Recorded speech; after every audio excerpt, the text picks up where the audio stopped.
Bienvenidos a otro programa en De Política y Trabajo. Yo soy Azu y desde aquí les mando un saludo muy grande a todos los videoescuchas que nos acompañan semana tras semana. Bueno, pues en esta ocasión estamos estrenando un nuevo horario. Esperamos que nos acompañen.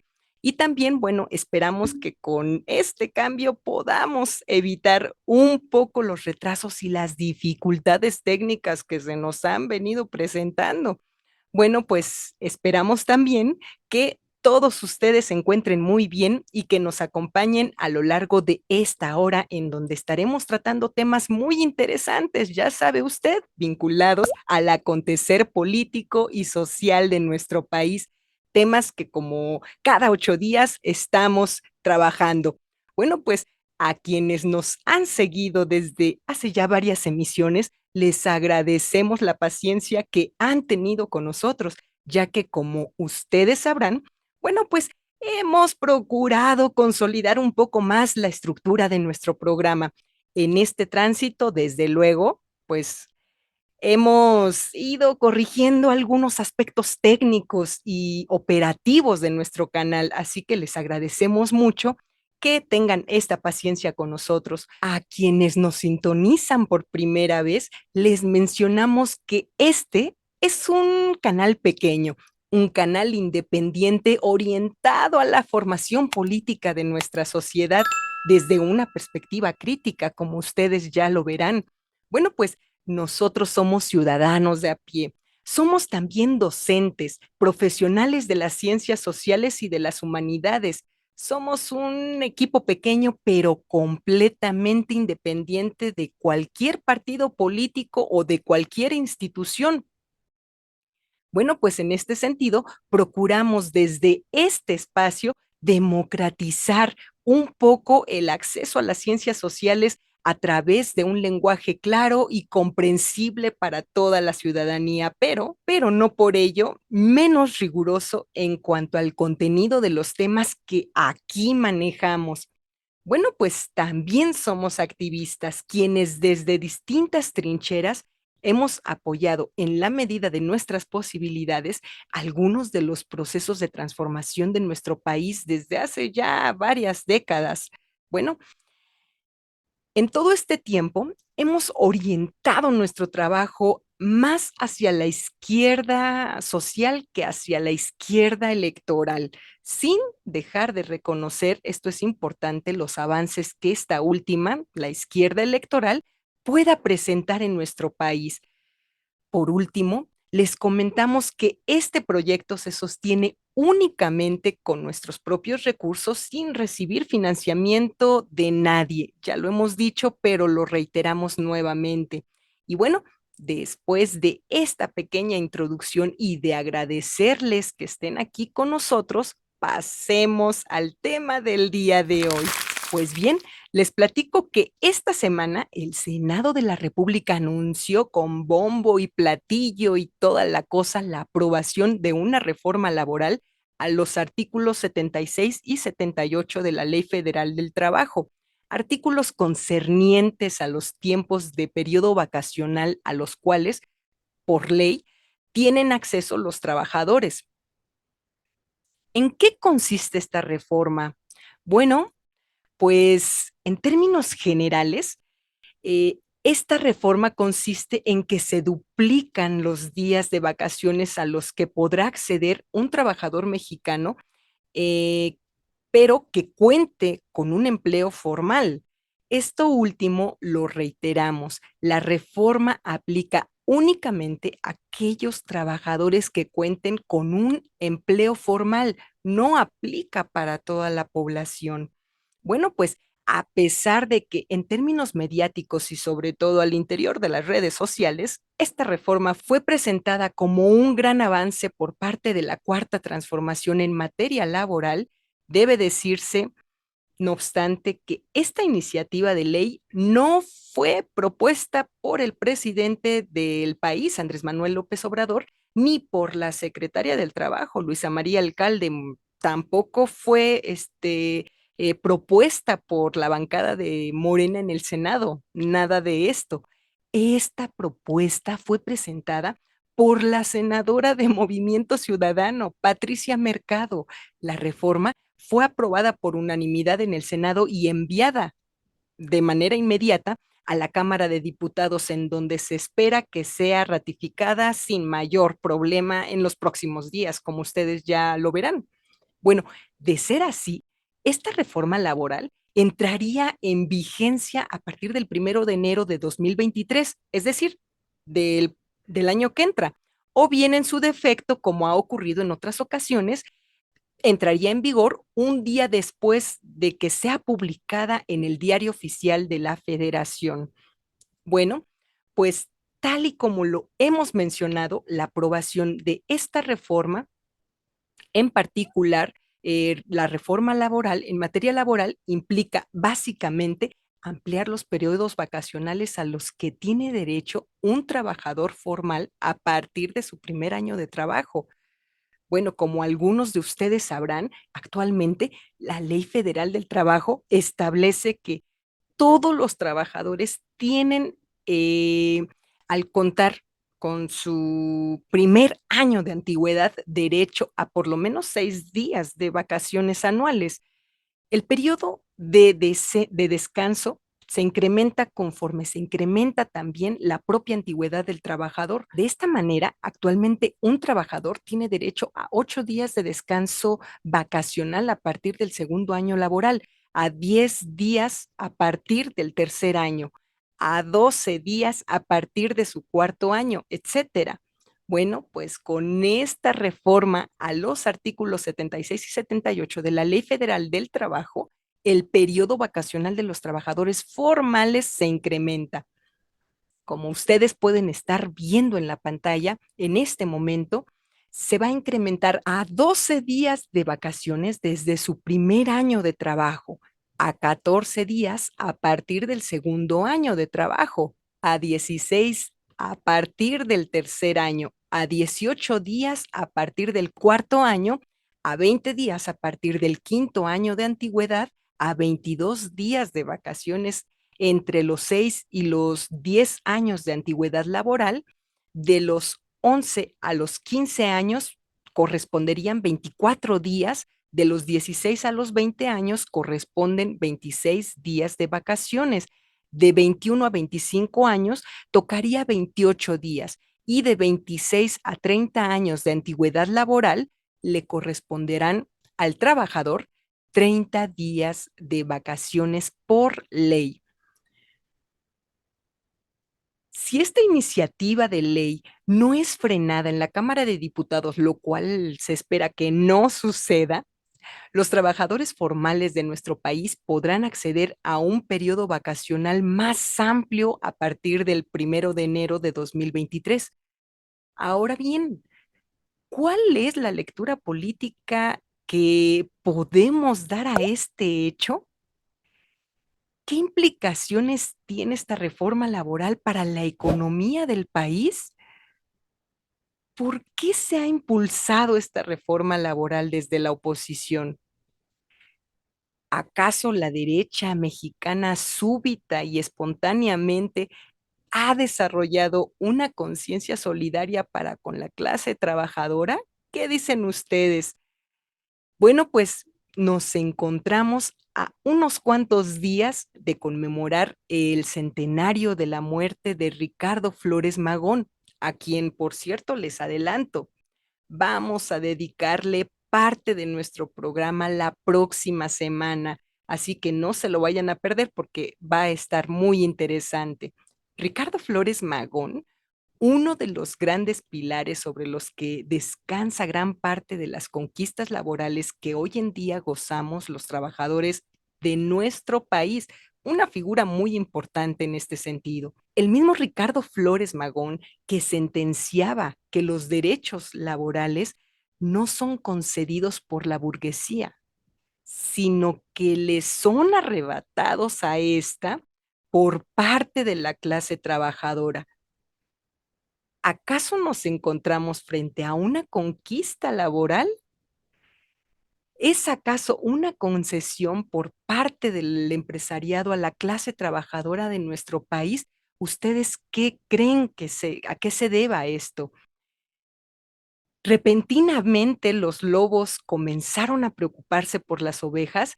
Déjenos en la cajita de comentarios lo que ustedes piensan al respecto.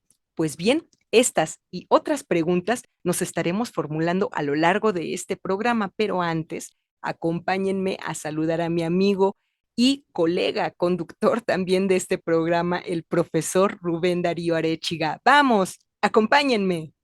Hola, profe. ¿Cómo se encuentra el día de hoy, profe? ¿Qué nos platica?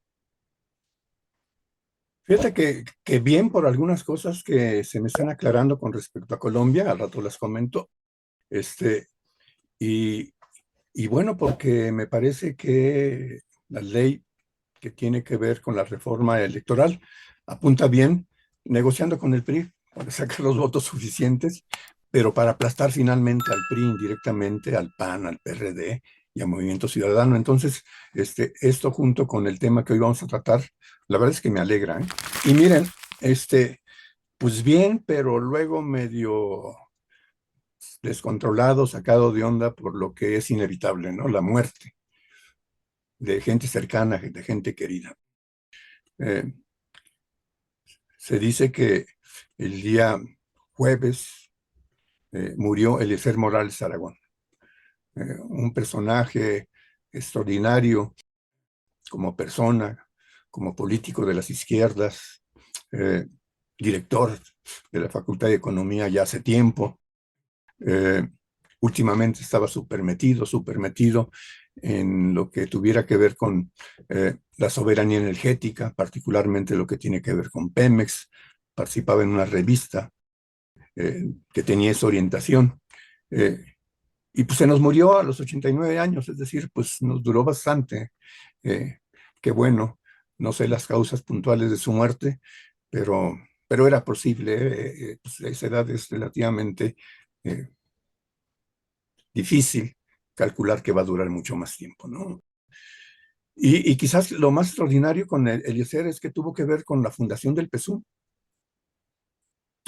por la vía del MAP, donde participamos muchas gentes, eh, y jugó un papel importante en ese periodo en la universidad y también en el sindicalismo universitario, por cierto. Muchas cosas que yo hice en términos sindicales en Puebla tenían que ver con Arturo Wall y Toño Gersenson y con él, fundamentalmente. ¿Sí? Esto me parece que entonces hay que recordarlo. Eh, pero luego hay otra cosa que también me llama la atención a propósito de lo derivado del PSUM, ¿no? Por ejemplo, Toño, Gersenson, Arturo Wally y Rolando Cordera y Goldenberg. Fueron diputados que tenían su origen en el MAP. Ya en el PSUM, fueron diputados del PSUM. Y miren cómo son las historias de las llamadas izquierdas, ¿no? Después de su política obrerista que desarrolló algunas veces Goldenberg, ¿no? ¿Dónde cayó? Ahora resulta que el próximo domingo en la marcha de la ultraderecha y la derecha, pues va a ser el orador único, ¿no? Bueno, claro, él transó ya hace mucho, ¿no? De hecho, Cedillo fue quien lo nombró responsable del IFE, ¿sí?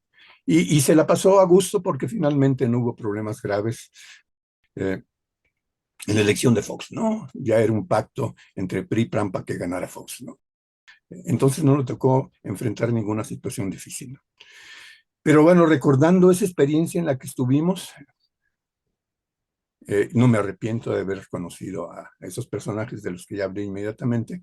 Eh, pues yo creo que si Eliezer hubiera vivido hasta el día lunes próximo, iba a renegar de la relación política que había tenido con Goldenberg.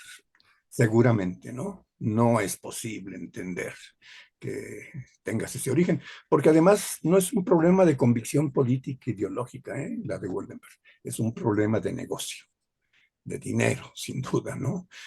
Recordemos también que su ex esposa fue funcionaria de Cedillo y también se decía de izquierda alguna vez, ¿no? En fin, pero luego, hace más días, murió Francisco Domínguez Aranda. A lo mejor era pariente tuyo, por cierto, Azucena. Beto a Tal saber. vez, profe. Veto a saber. Pero bueno, el apellido Aranda no es tan común, ¿no?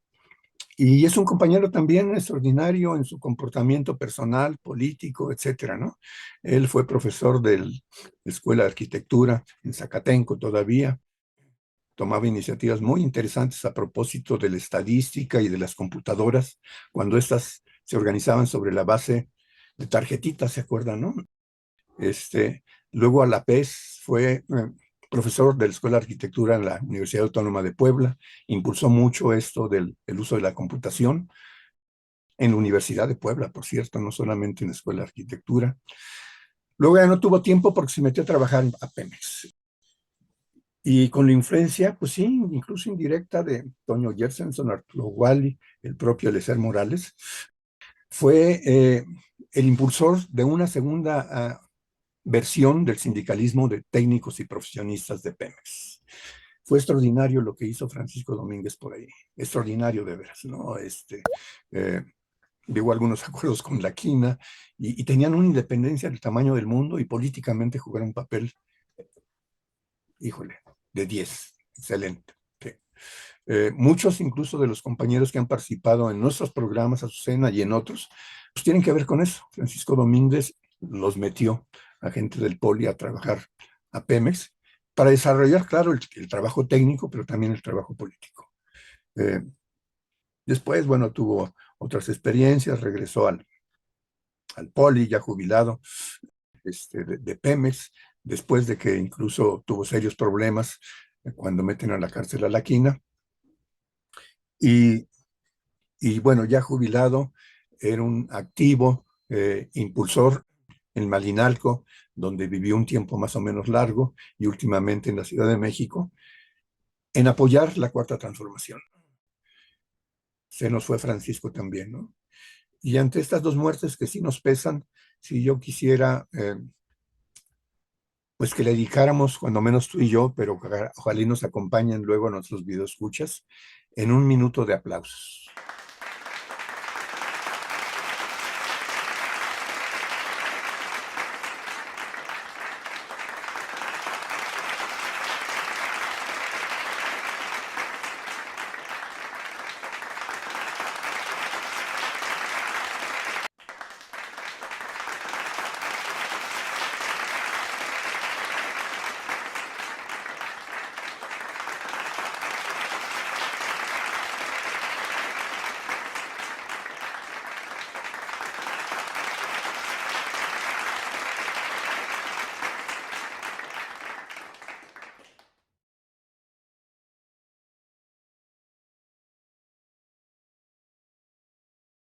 Pues bien, tal y como lo mencionábamos al inicio del programa, la reforma a los artículos 76 y 78 de la Ley Federal del Trabajo amplía el periodo de vacaciones al que tienen derecho los trabajadores formales de nuestro país, solo los trabajadores formales.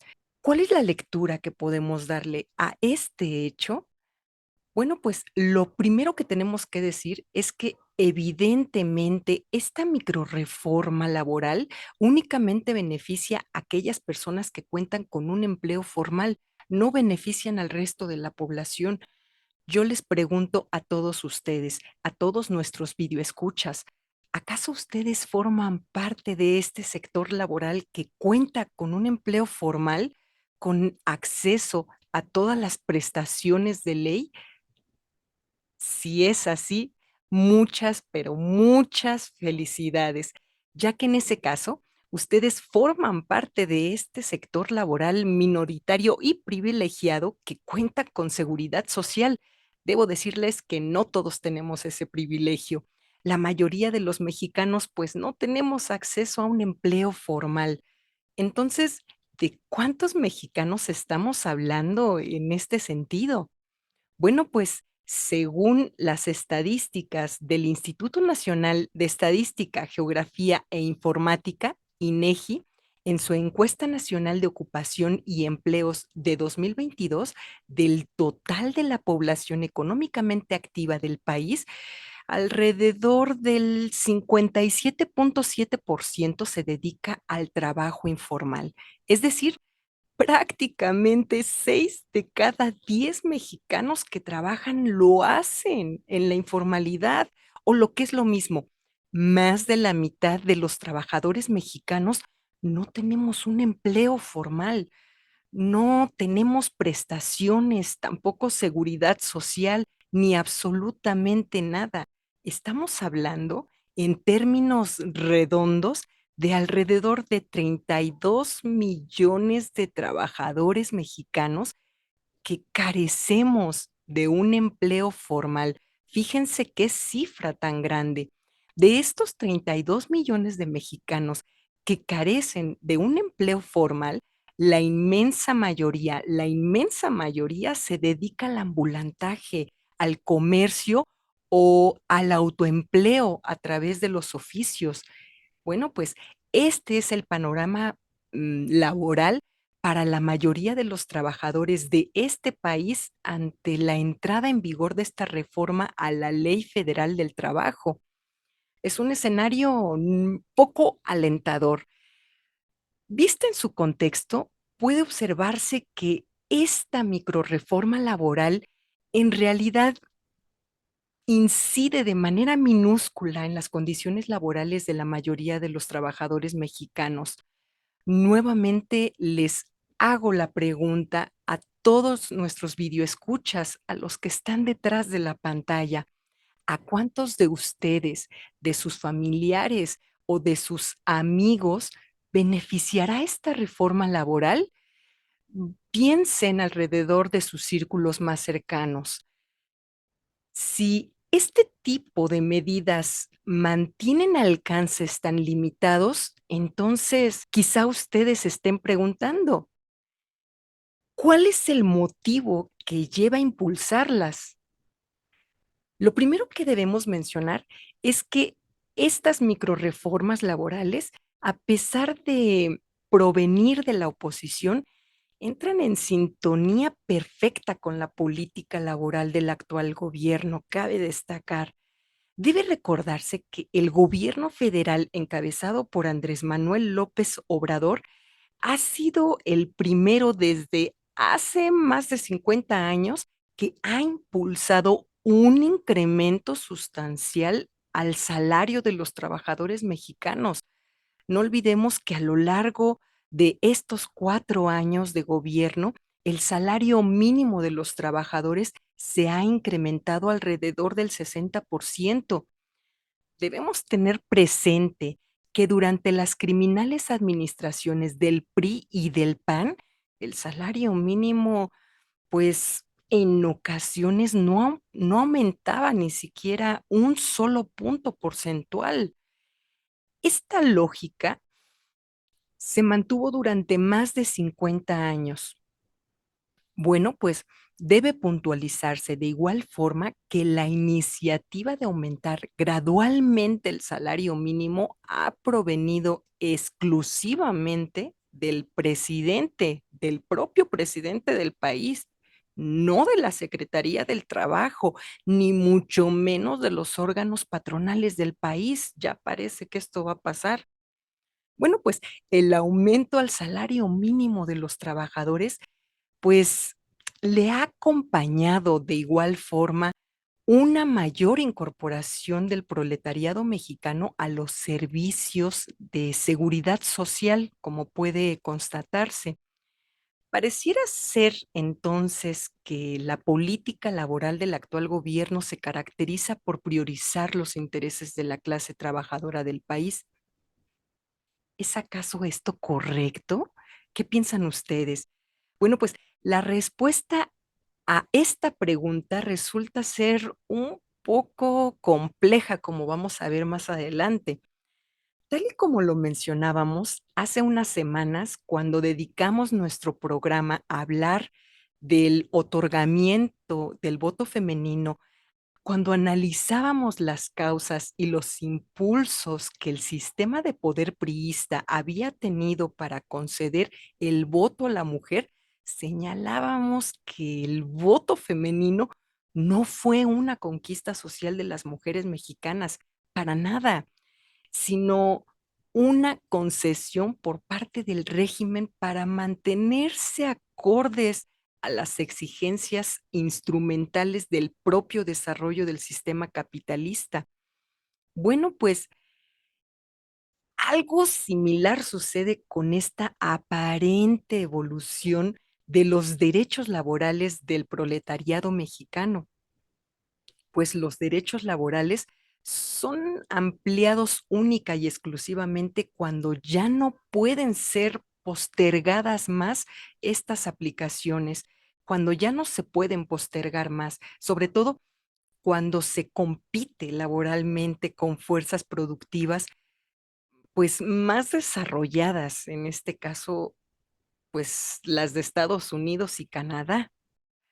Ahora bien, los derechos laborales son ampliados únicamente hasta el punto en que no puedan comprometer los intereses económicos del empresariado nacional, no más.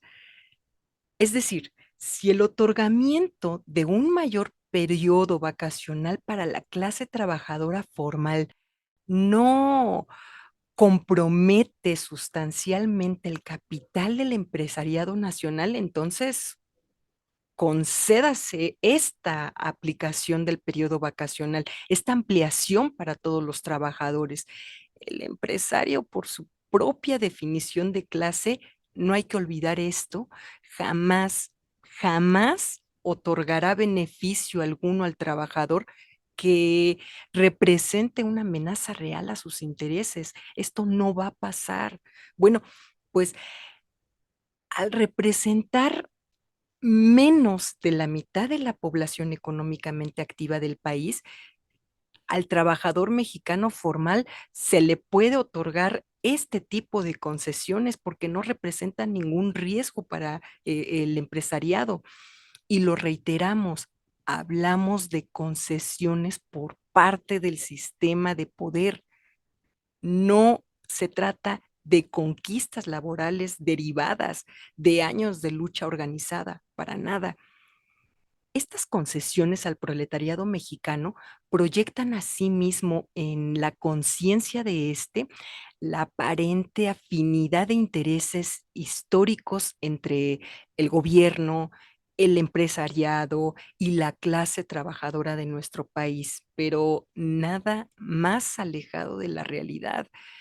Eh, en este caso, suponer que de la nada, por arte de magia, el gobierno, el empresariado y la clase trabajadora armonizan sus intereses, es hacer a un lado la historia de la clase obrera de nuestro país y sustituirla por la fe, que es lo más grave.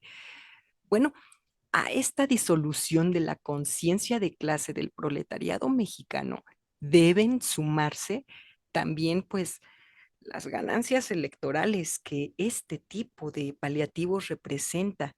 Hablamos de que este tipo de microreformas laborales no mejoran sustancial y estructuralmente las condiciones de vida de la clase trabajadora de nuestro país. Nada de eso. Bueno, pues estamos hablando de que son tan solo eh, ya lo hemos dicho, paliativos o concesiones a los trabajadores formales mexicanos a fin de desarrollar en ellos la aparente afinidad de intereses entre, claro, el gobierno, el empresariado y la clase obrera. Todo ello, pues, con sendas ganancias con sendas ganancias electorales para los impulsadores principalmente de este tipo de reformas. No tardaremos en presenciar a través de los distintos medios de comunicación, la radio, la televisión, las redes sociales, la cantaleta permanente de que las cámaras se encuentran legislando a favor de los trabajadores de nuestro país y ya lo veremos más adelante porque es predecible, esto siempre ocurre. Bueno, entonces, ¿qué características debería de tener una auténtica reforma laboral y no solo paliativa que mejore estructuralmente las condiciones de vida de los trabajadores en nuestro país? Lo primero que debemos decir es que toda aquella política o reforma laboral y económica que no esté orientada a a una clara disminución de los índices del trabajo informal, pues no puede ser considerada una política de gobierno acertada, para nada.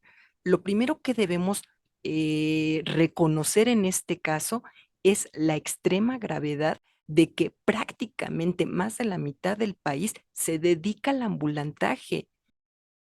En términos crudos, somos un país cuya economía se basa en el ambulantaje y en el changarro, prácticamente.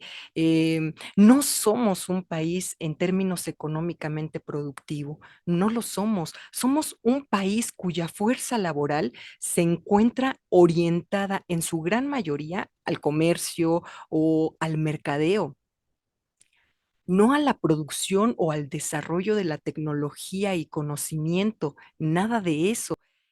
Bueno, pues el fenómeno del comercio informal, no debemos olvidar, en este caso el ambulantaje, inició su desbordamiento hacia la mitad de la década de los años 90 y pues hasta la fecha esto no se ha detenido.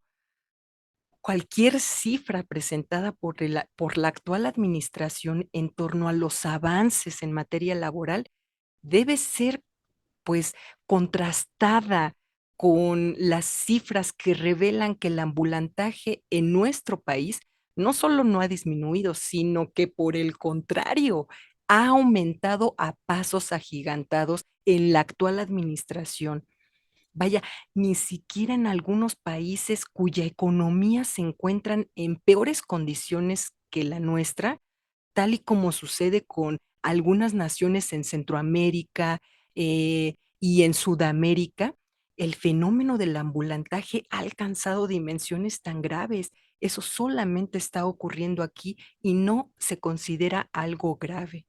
Bueno, pues en términos reales puede decirse que nos hemos convertido, fíjense ustedes qué cosas, en aquel país con el que Vicente Fox siempre soñó.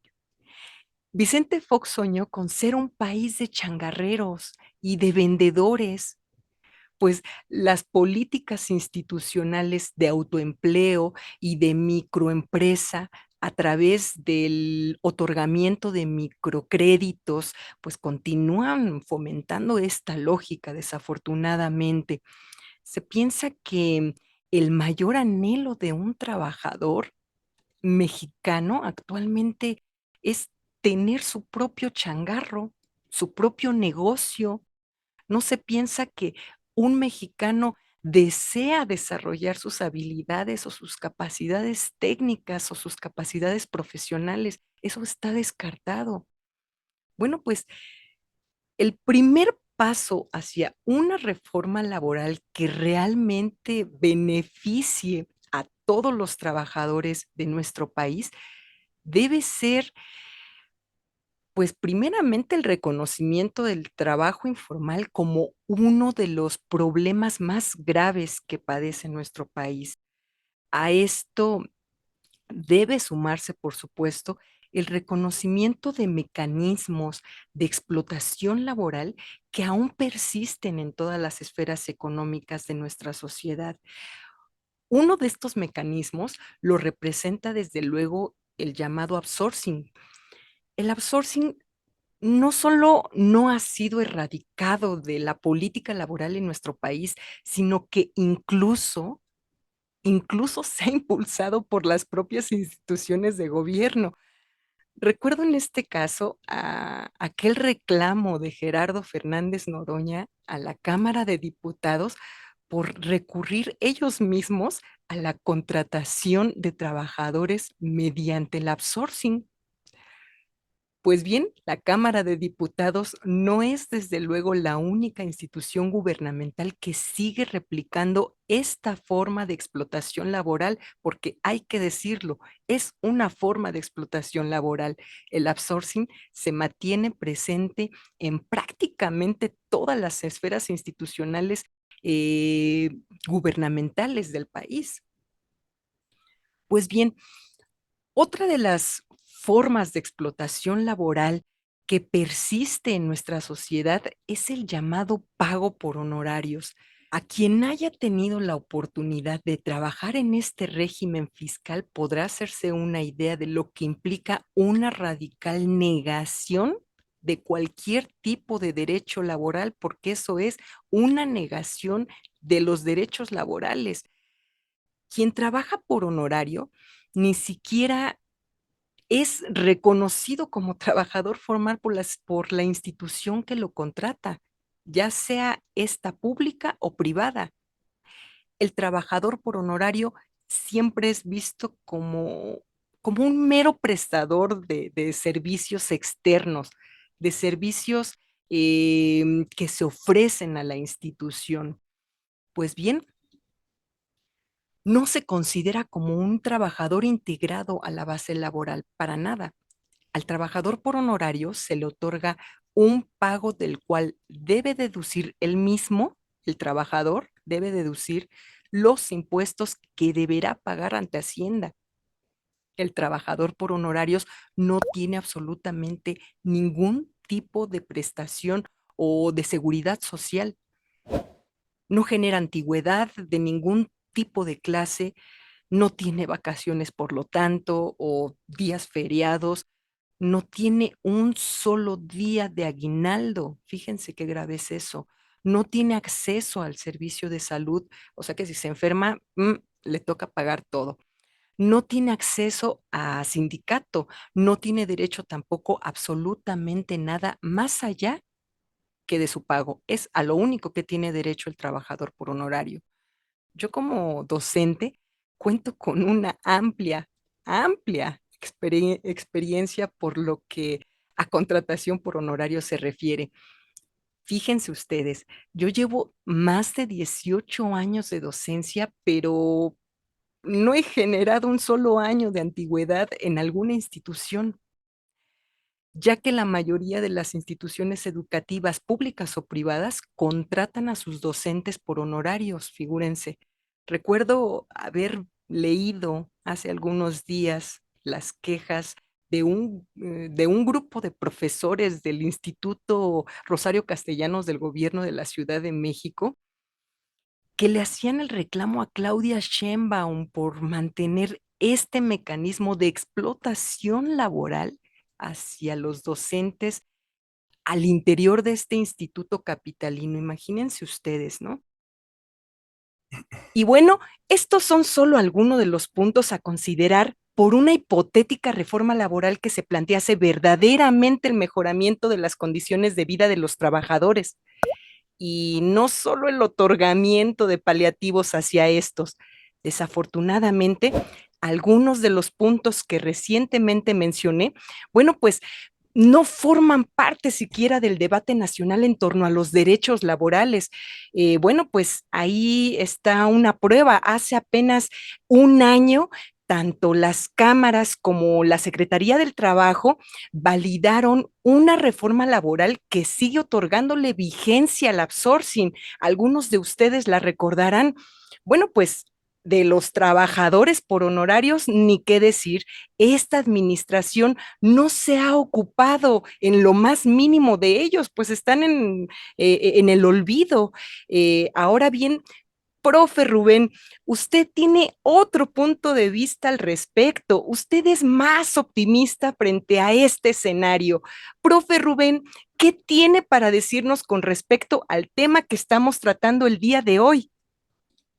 Mira, Susana, más que optimismo eh, y pesimismo, me parece que lo que es bastante claro, cuando menos en esta aprobación de esta ley que vamos a comentar, es que es insuficiente. Eh, puede avanzarse más. Eh, No sé si había la correlación de fuerza suficiente, pero bueno, en fin, por ahí hay un problema. Y con relación a lo otro, la outsourcing, etcétera, pues sí, la verdad es de que pues ahí hay responsabilidad pues, de una institución que durante toda la cuarta transformación ha venido, eh, no sé si bloqueando, pero cuando menos inhibiendo la posibilidad de la aplicación de la ley en muchos casos, ¿no? Producto de esto, incluso eh, me atreví a bautizar mi intervención, cosa que nunca lo había hecho, ¿no? Un poco en la perspectiva de expresar finalmente mi punto de vista político con respecto a este resultado último de esta iniciativa de ley, ¿no? Me parece que de 6 a 12 días de vacaciones está bien, se va a aumentar cada año, está bien, eh, pero luego está la preocupación que una y otra vez has planteado tú a propósito de la aplicación de estas cosas, ¿no? Además de que, claro, los trabajadores informales no tienen derecho a esto. Eh, y bueno, pues eso ya corresponde fundamentalmente a la organización sindical, pero esperábamos que la Secretaría de Trabajo actuara pues incluso no a favor de los trabajadores, sino como Bonaparte, ¿no? Es tratar ahí de equilibrar las cosas, pero no es el caso, ¿no? Pero bueno, entonces, pues sí, de 6 a 12 es ganancia, hay que sacar más con respecto a esto de las vacaciones, pero fundamentalmente habría que empezar a discutir ya eh, que le estamos apostando no solo a que haya continuidad en esto que se llama la cuarta transformación, sino a profundizarla y consolidar lo que hay, ¿no? A eso le tiramos en esta discusión en muchas de las que hemos hecho. Entonces, bueno, inicio mi intervención planteando que pues los liberales de este país han logrado oscurecer aquellos rasgos que a la distancia fácilmente nos permitían distinguir a dos clases sociales. Por un lado, la burguesía y por otro, el proletariado. Dicha diferencia se fue diluyendo, entre otras cosas, al anteponer la categoría de ciudadano. Lo anterior implica que, ante la Constitución mexicana, aquel que es propietario de los medios de producción y que se beneficia de la explotación de la fuerza de trabajo de otros, en este caso el burgués, así como aquel que carece de más que eh, capacidad para sobrevivir y luego entonces lo único que tiene es su fuerza de trabajo, eh, pues con esto se va su salud y la vida, ¿no? En este caso, pues claro, estamos hablando del proletariado porque el término proletariado tiene que ver con que lo único que tienes es la prole, la familia, para sobrevivir. Esas dos clases, pues, en la lógica de lo ciudadano, pues tienen igualdad de derechos y obligaciones, y esto en la práctica obviamente que no es cierto, ¿no? Es decir, para la Constitución ambos, burgués y proletario, son exactamente iguales, pues todos somos ciudadanos. En ese sentido, el burgués, antes de ser considerado como aquel que saca beneficio económico del trabajo de otros, es considerado como ciudadano. Con este sutil cambio, año tras año, el sindicalismo mexicano ha perdido fuerza, no solo de movilización, sino de organización. Dicha disminución de acción y fuerza por parte de los sindicalistas, pues no ha cambiado en el actual sexenio, ¿no? El gobierno de la Cuarta Transformación dejó de lado el principio que enarboló desde la campaña y es que seguramente ustedes lo recuerdan. Juntos haremos historia. Y esto tiene que ver con que pues, los que no están haciendo historia son los que producen la riqueza en este país, ¿no? Porque no se les ha dado oportunidad incluso de desarrollar la democracia sindical. Y esto es grave, ¿no? Eh, y bueno, cabe destacar que este principio, juntos haremos historia, sí lo tiene presente la actual secretaria de Trabajo, Luisa María Alcalde Luján. quien no tiene empacho al hacer públicas sus alianzas con charros sindicales, entre ellos el Sindicato Petrolero, el Sindicato Nacional de Trabajadores de la Educación, eh, bueno, un personaje que unos dicen que charro, otros que no, Hernández Juárez, que lleva más años al frente del sindicato que Fidel Velázquez, y también ha establecido coalición con empresarios de la minería, con la REA, por ejemplo, ¿no? Ese personaje que hace 2 o 3 días fue denunciado que ilegalmente está usando el agua de una zona de Sonora, ¿no? Y que, por cierto, esa concesión, aunque estaban prohibidas en el periodo de la Cuarta Transformación, fue otorgada por un funcionario eh, pues de la Cuarta Transformación, que ya era funcionario desde antes, pero bueno, en todo caso le tocó esto. Y ahora está trabajando, por cierto, con la REA, ¿no? Qué vergüenza. Bueno, no es vergüenza, pues son una bola de vividores, ¿no? Pero después de esto también ha establecido alianza, contubernio, acuerdos, híjole, con un personaje espantoso, ¿no? Aliado, por cierto, de la Cuarta Transformación, cuando menos públicamente, aunque la práctica no apunte hacia allá, ¿no? Con Salinas Pliego, nada más y nada menos. Y con otros que potenciaron su riqueza en el periodo del capitalismo de compadres, pero híjole, de repente el capitalismo de compadres sigue apareciendo en la Cuarta Transformación y eso me parece que no es nada loable. No hemos logrado acabar con esto. Pero luego hay otro elemento que tiene que ver con pues, la situación que impera finalmente en el caso de los que producen la riqueza. El partido Morena, el partido del presidente, no ha trabajado para organizar territorialmente la próxima contienda electoral, que, como sabemos, iniciará el año que entra, 2024, y continuará para el 2023, y continuará para el 2024. Por cierto, hay mucha confianza con respecto al resultado de este proceso electoral. En gran medida, esta confianza al interior de Morena se debe a que, por un lado, la derecha electoral está debilitada y, por el otro lado, se cree que el reconocimiento social que tiene actualmente Andrés Manuel López Obrador, aunado a que es una figura mediáticamente carismática, serán la clave para el triunfo. Y no hay que eh, pensar que así va a ser. Está por verse. Aunque para muchos el triunfo de Morena en los procesos electorales que se avecinan es previsible, ello no representa que los viejos vicios políticos impuestos por el capitalismo de carácter neoliberal, como la corrupción, el compadrazgo y el nepotismo, serán erradicados del escenario político. No hay seguridad de que estos desaparezcan. Esta holgada confianza al interior de Morena y los conflictos internos por la ya abierta competencia electoral entre las llamadas corcholatas han provocado que se descuiden otros sectores sociales como los obreros, los campesinos y el sector popular. Dicho descuido ha impedido que estos sectores se organicen para lograr avanzar en la construcción de un país mejor. Pero aún hay más.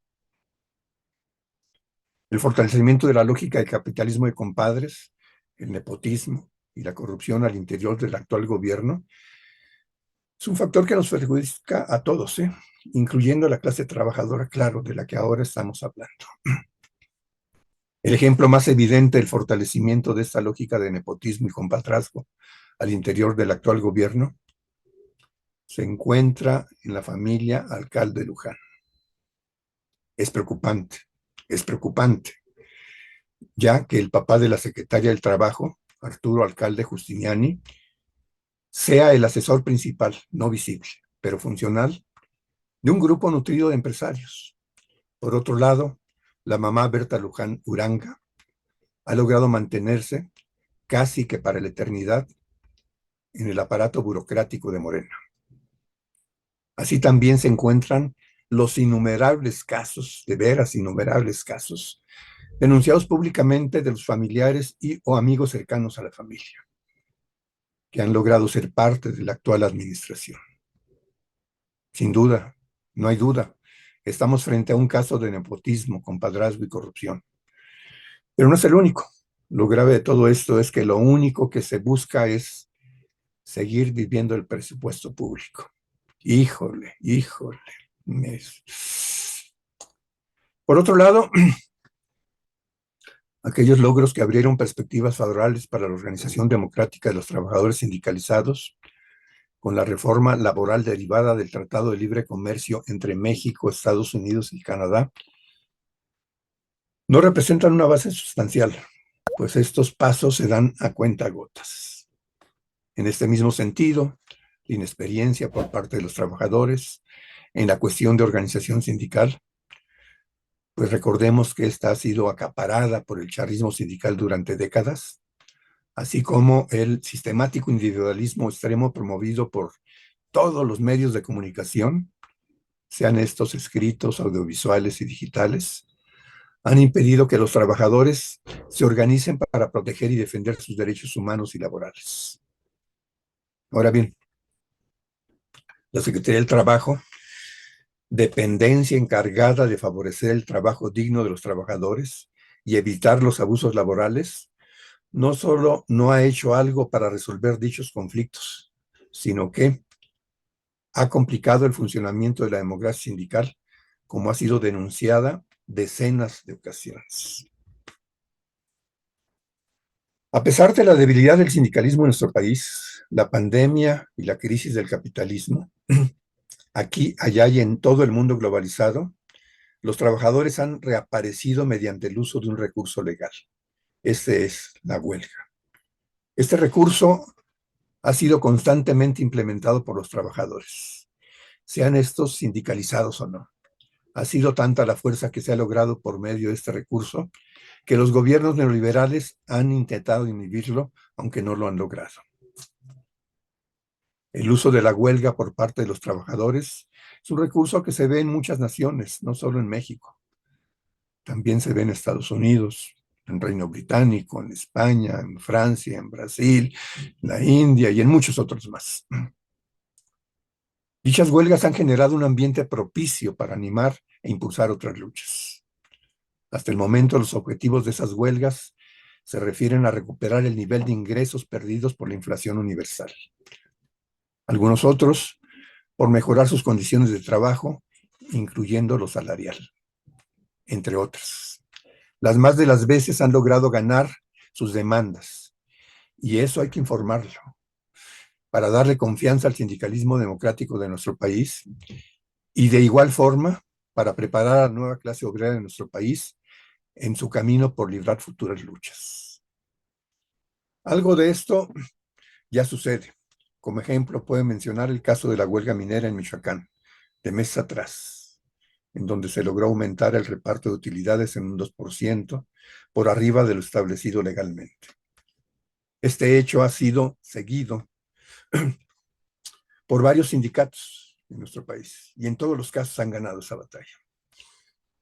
Ahora bien, hace unos días se aprobó por unanimidad aumentar el periodo vacacional.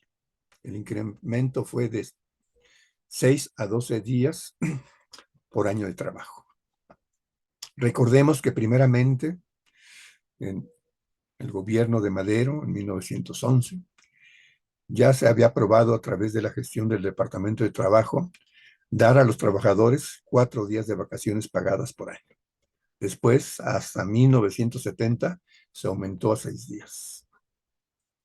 Con la reciente aprobación, el aumento en cuestión de periodo vacacional también se logró sumar 2 días por año hasta llegar a 32. Dicha iniciativa de ley fue impulsada por Movimiento Ciudadano, por un senador del Movimiento Ciudadano, y luego concretada en la Comisión de Laboral, dirigida por el minero Napoleón Gómez Urrutia. Y por cierto, fue aprobada en la Cámara. No sobra comentar que otras iniciativas como la llamada outsourcing, la prohibición del trabajo de menores de edad, el dar derecho a los trabajadores del hogar y hasta la propuesta de reducir las concesiones mineras de 50 años a 15 años, tienen que ver con el sindicalismo minero. Otra cosa, por cierto, sería si electricistas, petroleros y el magisterio hubieran apoyado esas iniciativas de ley. Seguramente no solo se hubieran aprobado mucho más rápido si no hubieran aparecido algo que tuviera que ver con una gran política que tuviera que ver con lo laboral. Pero bueno, pues ni modo, así está la cosa. Sin embargo, todavía hay asignaturas pendientes, demandas por las que hay que luchar, entre las que se encuentran, en el caso de los trabajadores en general, la escala móvil de salarios, el seguro de desempleo, el salario universal, la nacionalización del sistema de jubilación, la participación democrática de los trabajadores en la administración de las empresas públicas y privadas. Esto ya sucede en otros países. Todo ello requiere de organizaciones sindicales fuertes y democráticas, que tengan la capacidad para seguir luchando y que superen el economicismo inmediato, para ser parte activa del logro de derechos laborales, que por cierto ya en otros países se han establecido constitucionalmente. Aún logrando avanzar en ese camino, no nos hagamos ilusiones. Resulta que el aprobar esos derechos laborales no es garantía de su aplicación.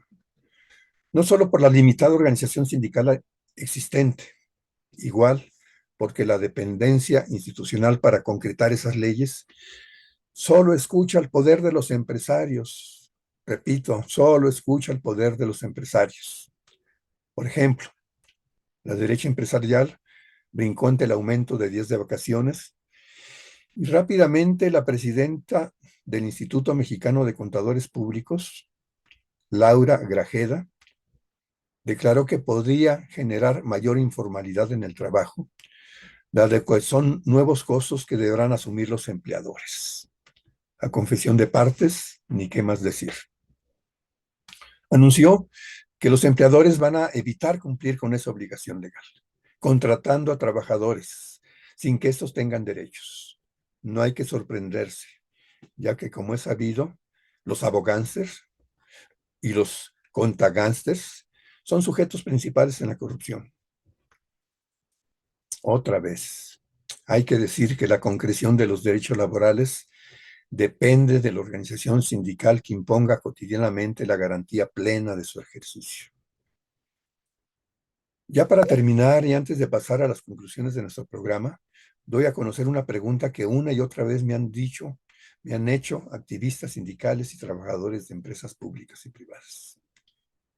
Estos preguntaban: ¿la permanencia de Luisa María Alcalde Luján en la Secretaría del Trabajo es porque cumple a plenitud lo que el presidente le ordena?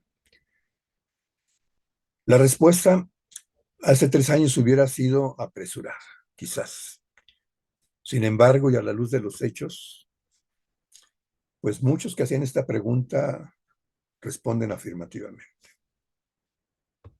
Es bien sabido que los medios de comunicación no tocan a la Secretaría del Trabajo ni con el pétalo de una rosa. Eso no es extraño. ¿Por qué no lo hacen? Es una pregunta importante de hacerse. Por razones obvias. Es representante de la derecha económica y candidata junto con su parentela de seguir viviendo del presupuesto. Y seguramente de canonjías propias derivadas del dicho: el dios del dinero impera en el capitalismo. Hasta ahí llego, Azucena. Y bueno, hemos llegado a la parte final de este programa, que es la parte de las conclusiones. Pues bien, tal y como anticipaba en mi exposición, considero que las actuales microreformas en materia laboral no son más que paliativos para la clase trabajadora antes que soluciones reales a las gravísimas problemáticas que este sector padece en particular. Si bien el gobierno federal ha impulsado desde su llegada al poder en el 2018 una serie de medidas tendientes a favorecer un incremento gradual al salario mínimo, y esto hay que reconocerlo, bueno, pues debe también recordarse que de igual forma que estos aumentos al salario se han presentado, pues al mismo tiempo se han pulverizado por un incremento incontrolable de todos los precios en la canasta básica. Nuestros videoescuchas no nos dejarán mentir porque cada que acuden al supermercado se percatan, al igual que yo, pues que todos los precios se han disparado por los cielos. Entonces, yo me pregunto, ¿de qué sirven los aumentos al salario mínimo y los apoyos sociales si estos rápidamente son pulverizados por los elevados precios en la canasta básica? Bueno, pues recordemos que la respuesta presidencial ante esta problemática ha sido muy tibia. Incluso ha delegado la responsabilidad del control de precio al empresariado nacional. Una reforma laboral en apego a los intereses de los trabajadores debe encontrarse permanentemente articulada con una serie de medidas o reformas económicas que complementen estas reformas laborales. De otra forma, no funciona, no sirve. Ahora bien, considero que el enfoque dado por la actual administración a la problemática de los trabajadores mexicanos se mantiene errado desde su origen. ¿Por qué se busca otorgar una mayor cantidad de días vacacionales a los trabajadores formales de nuestro país? ¿Por qué esta insistencia en darle más vacaciones a los trabajadores? La respuesta a estas preguntas, aunque no lo parezca, es una respuesta muy cercana a la política del consumo del Buen Fin. Muchos de ustedes la tendrán presente, sobre todo porque ya casi se acerca. Ahora, ¿por qué surgió el Buen Fin? Preguntémonos, ¿por qué surgió el Buen Fin?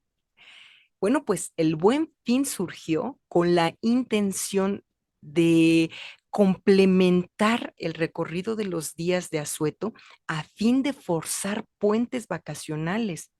Como ustedes lo recordarán, esta política de asuetos bastante cuestionables surgieron durante la administración de Felipe Calderón, ni más ni menos.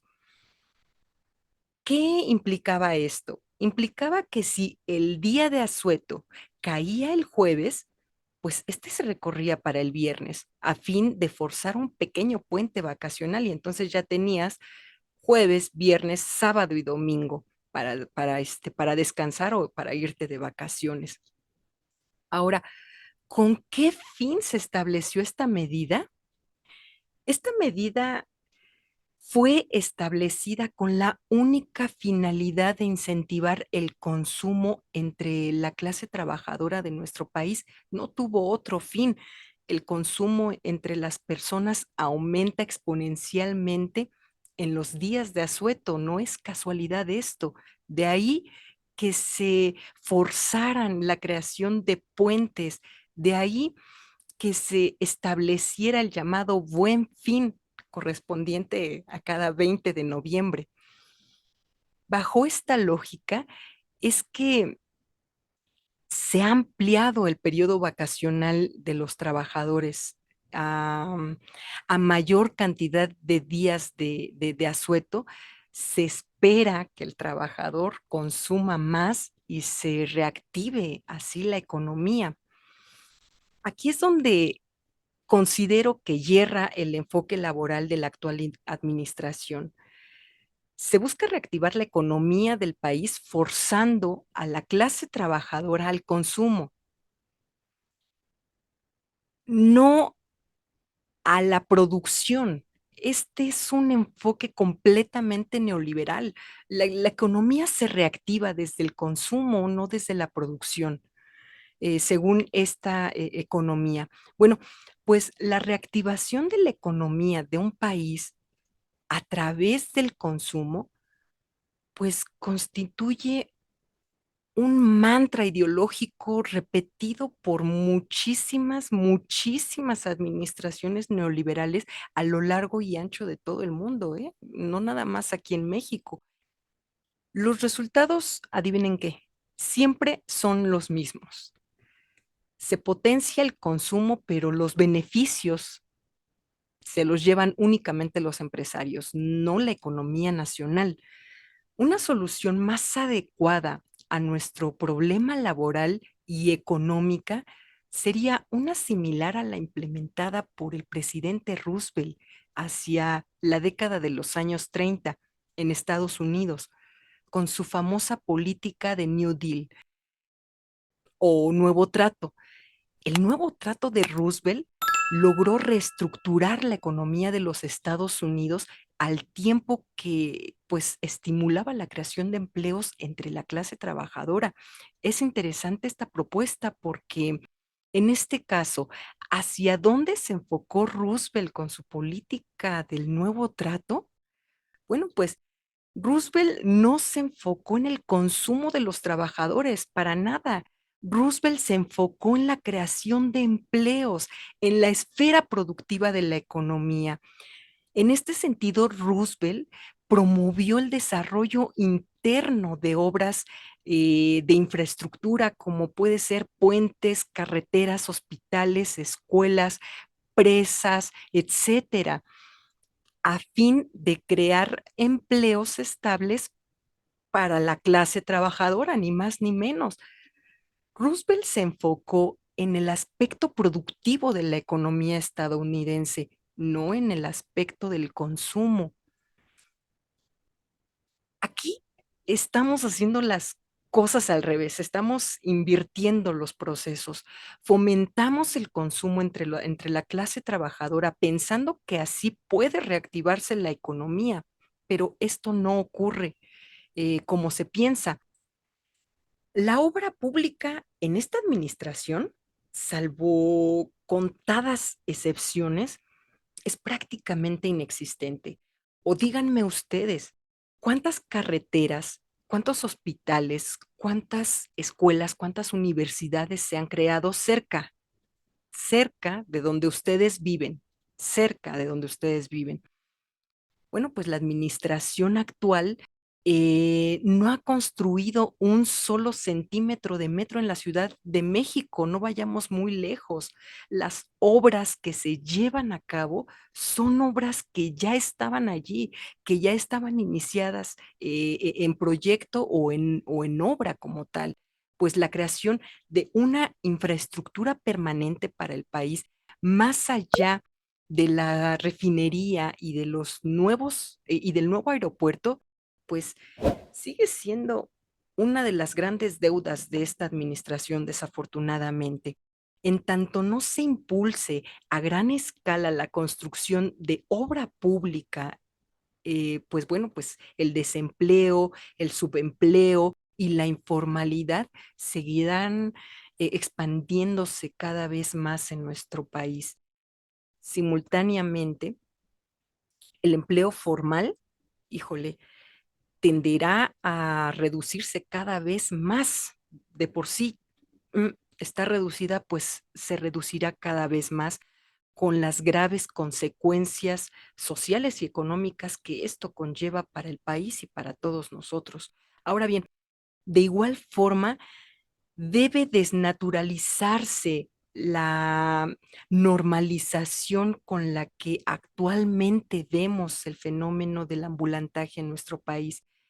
El ambulantaje no solo no refleja la lucha constante de muchos mexicanos por sobrevivir, sino más allá de ello, es fiel reflejo del proceso de descomposición social y política que padece nuestro país y no se aprecia de esa manera. El ambulantaje no es normal, ni mucho menos refleja avance alguno en materia económica o laboral, nada de eso. Todo lo contrario, refleja un retroceso. Si no comparemos esta situación que México está viviendo con la situación que vive en otros países y nos percataremos de ello. La implementación de reformas a la Ley Federal del Trabajo resulta ser ociosa si solamente estas son aplicables a un pequeño sector de la clase trabajadora. Es como repartir vales de gasolina a personas que no poseen un automóvil. Díganme ustedes, ¿de qué sirve ampliar estos derechos si no son extensivos al total de la clase trabajadora? ¿De qué sirve? Ahora, el desempleo, la informalidad y el subempleo no se resuelven con apoyos sociales paliativos, sino con reformas auténticamente estructurales a la política laboral y económica del país, pero este tipo de reformas profundas se encuentran muy lejos del interés de la actual administración. Es una pena, pero así es. La defensa de los derechos laborales no ha sido una prioridad por parte de la actual secretaria del Trabajo, Luisa María Alcalde. Por el contrario, en este caso tenemos como prueba la tragedia, las tragedias mineras sucedidas este año, así como las violaciones a los derechos laborales dadas durante la pandemia, despidos injustificados en masa, ceses, etcétera. Y bueno, esas son algunas de las conclusiones y algunas de las reflexiones que yo hago con respecto al tema que estamos tratando el día de hoy, profe. Usted platíquenos, ¿cuáles son las conclusiones a las que usted llega con respecto a este tema? Mira, la verdad es de que no es que hayamos tomado como pretexto la aprobación de la ley de las vacaciones eh, para hablar más allá de ella, ¿no? Eh, Simplemente, bueno, en general, creo que nuestra opinión con respecto a observar lo que ha sucedido en la política laboral nos llevó a darle contexto precisamente a esta iniciativa de ley. Y luego entonces nuestras conclusiones van mucho más allá, pues, de esto que a lo mejor es insuficiente, pero no deja de ser un avance en la perspectiva de los derechos para un sector de los trabajadores, no para todos, como bien lo has dicho tú, ¿no? Sí. Entonces, bueno, lo que nos interesa fundamentalmente es, o tiene que ver con impulsar por avanzar en la perspectiva de que se atienda finalmente a los intereses de los que producen la riqueza en este país, ¿no? Y, y esto en la lógica incluso de las elecciones del 23 y del 24, ¿eh? El Estado de México está lleno de obreros y de sindicatos manipulados, antidemocráticos, dirigidos por charros corruptos, priistas la mayoría de las veces, etcétera, etcétera, ¿no? Entonces nuestras conclusiones van muy por encima, pues, de lo coyuntural. Tienen que ver en nuestra vista, pues, el futuro, donde queremos que se profundice lo que está sucediendo, que se consolide lo que está dando y que se amplíe la perspectiva que garantice, pues, un mejor México. Entonces, bueno, una primera conclusión: impulsar un frente sindical popular que contenga demandas como la escala móvil de salarios para paliar la inflación existente aquí en China, por cierto, ¿no? Eh, Luego el seguro de desempleo, que en muchas partes del mundo ya existe, ¿no? Y cuando se ha llegado a plantear por parte de las izquierdas esto, aparece con que eh, se les acusa a los que proponen esto de comunistas, ¿no? Y en Estados Unidos ya existe el seguro de desempleo en muchos países, entonces, más allá de las tonterías de la derecha, pues hay que impulsar esto. El salario universal, que también es una propuesta interesante. Eh, pues para garantizar, en principio, el que la desigualdad sea más grave, aunque quisiéramos que desapareciera finalmente la explotación y no que fuera menos pesado esto de la desigualdad, ¿no? Luego, otra cosa que ayudaría incluso a poder desarrollar programas sociales, pues la moratoria a la deuda gubernamental, ¿no?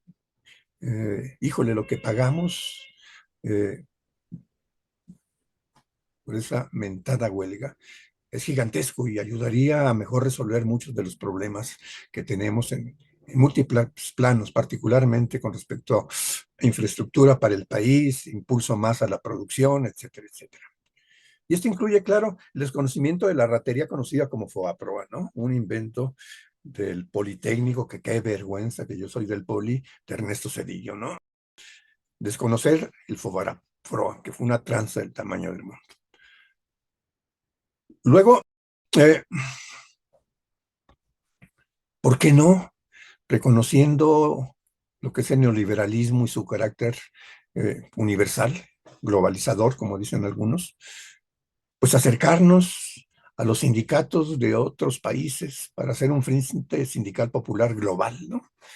Que posibilita universalizar los derechos laborales más avanzados que hay en el mundo, ¿eh? Y esto no crean que me lo saco de la manga. Muchos de los logros de los mineros en este país tiene que ver con la fuerza que tiene los sindicatos mineros en el mundo.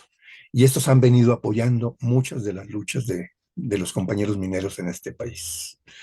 Luego, 3, exigir a las instancias correspondientes, ya sabemos quién, ojalá y que la exigencia tuviera efectos, la solución a la huelga de Cananea, ¿no? Esa huelga que ha durado mucho más que todas las huelgas en este país.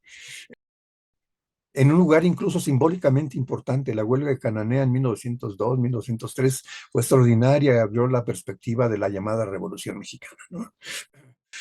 Ya lleva 14 años y no se ha resuelto, y otra vez, pues, ¿para qué repetir, no? La responsabilidad recae en una secretaría. 4, luego cambiar la política laboral de la Secretaría del Trabajo. Y ahí sí, lo de menos es la renuncia actual de la Secretaría Luisa María Alcalde Luján. Lo que nos interesa es que se garantice la aplicación de la ley del trabajo por parte de esa secretaría.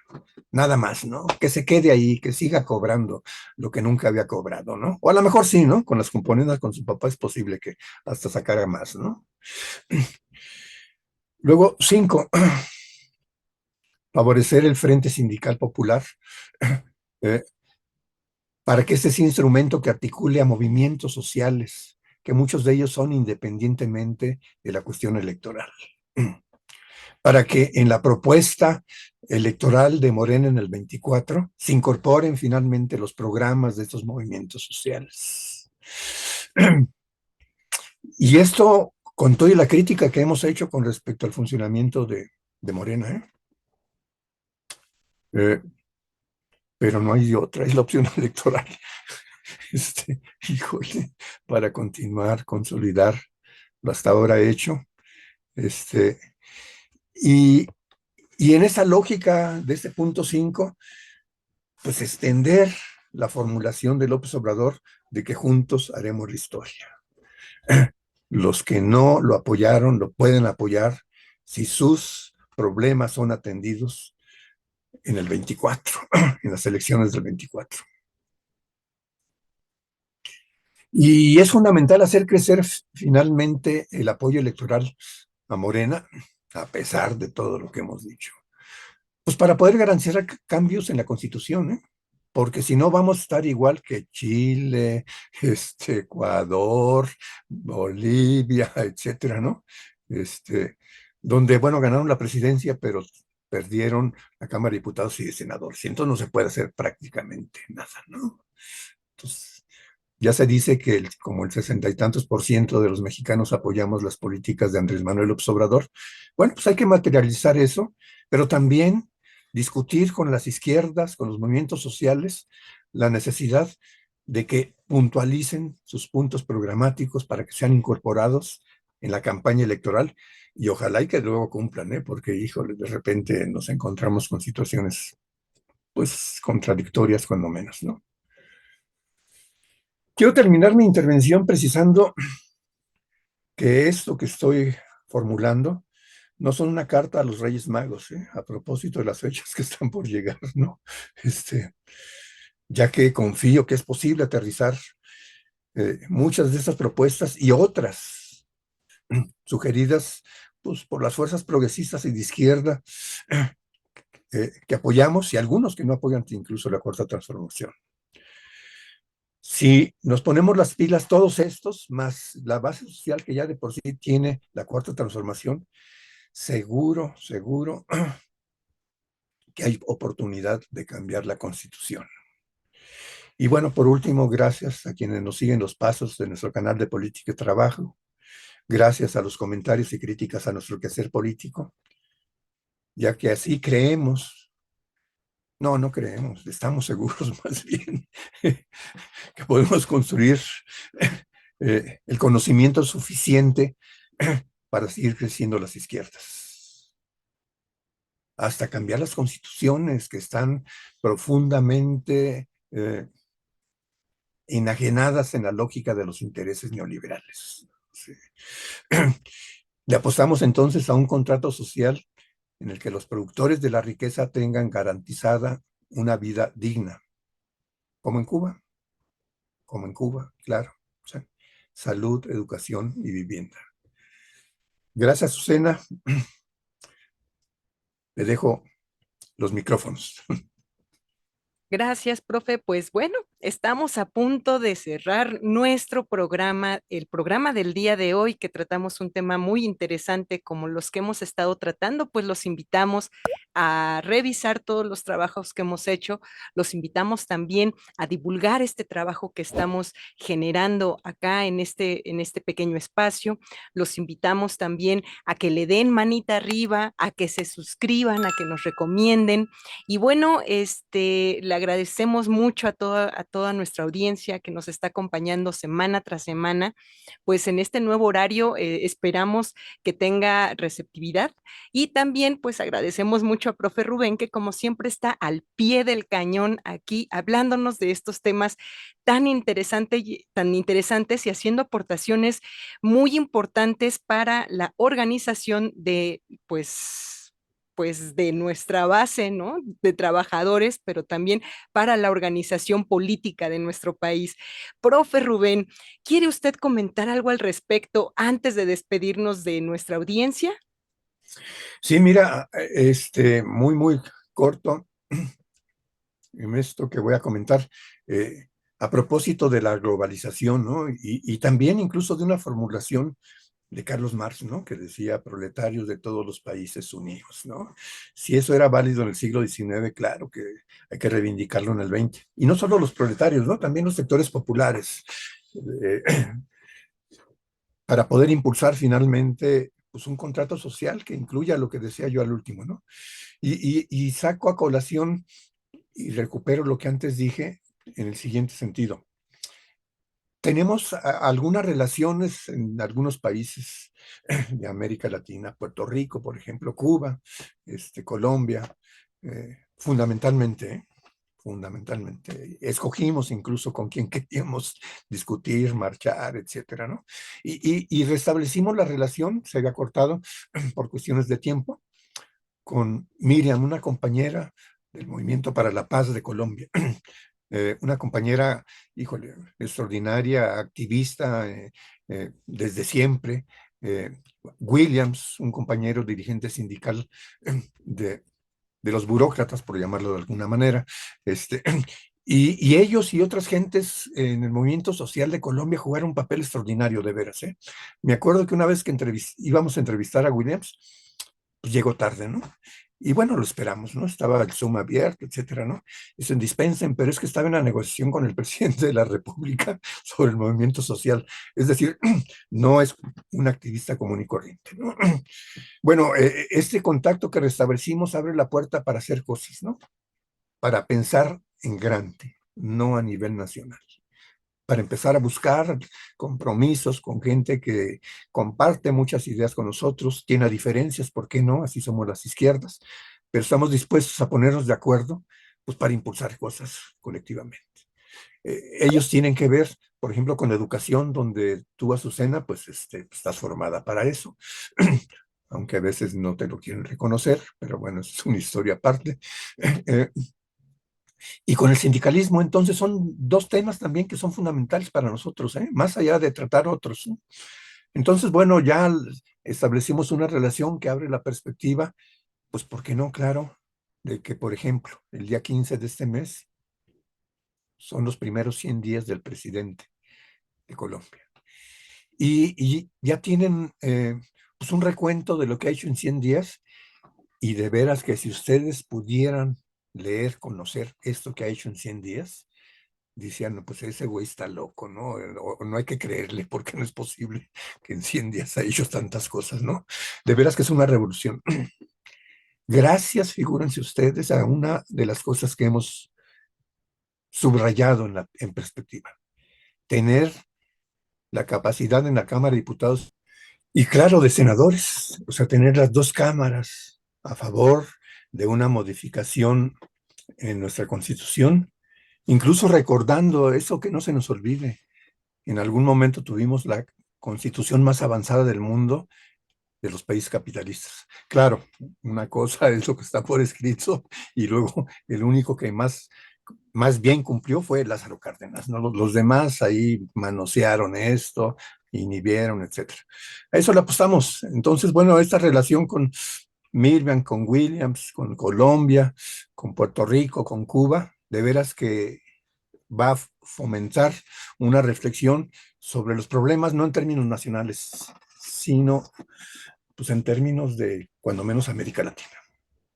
Ahí dejo mi intervención. Gracias, saludos.